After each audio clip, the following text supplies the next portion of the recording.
La dégradation de la situation au Liban, à tous les niveaux, a poussé les jeunes du pays à l'émigration. Ceux qui sont restés ont des difficultés à payer leurs frais universitaires. Certains se retrouvent dans une forme de chômage déguisé, alors que d'autres sont littéralement sans travail.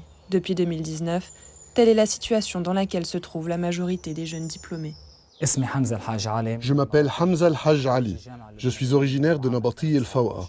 J'ai reçu en 2019 un diplôme en sciences infirmières de l'université libanaise. J'ai postulé pour un emploi dans plusieurs hôpitaux, mais à chaque fois, on me demandait de revenir la semaine prochaine ou le mois d'après. J'ai alors décidé de chercher du travail dans un secteur différent pour pouvoir subvenir à mes besoins.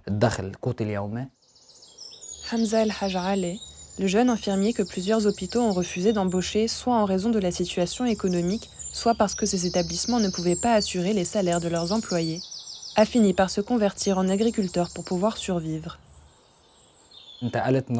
J'ai décidé de me lancer dans l'agriculture, sans pour autant abandonner les sciences infirmières.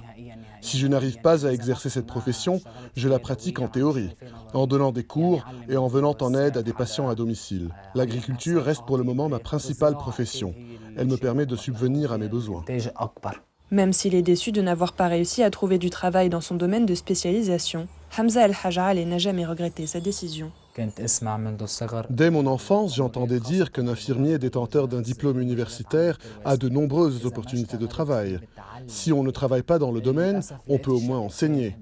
J'ai réussi à enseigner ce métier, mais malheureusement, je n'arrive pas à trouver un emploi dans un hôpital. Je ne regrette pas une seule seconde d'avoir suivi des études en sciences infirmières. Je n'ai pas désespéré d'obtenir un jour un travail dans le domaine. La question qui se pose est celle de savoir combien d'étudiants devront-ils encore se tourner vers l'agriculture ou prendre un vol aller simple pour éviter de se retrouver au chômage.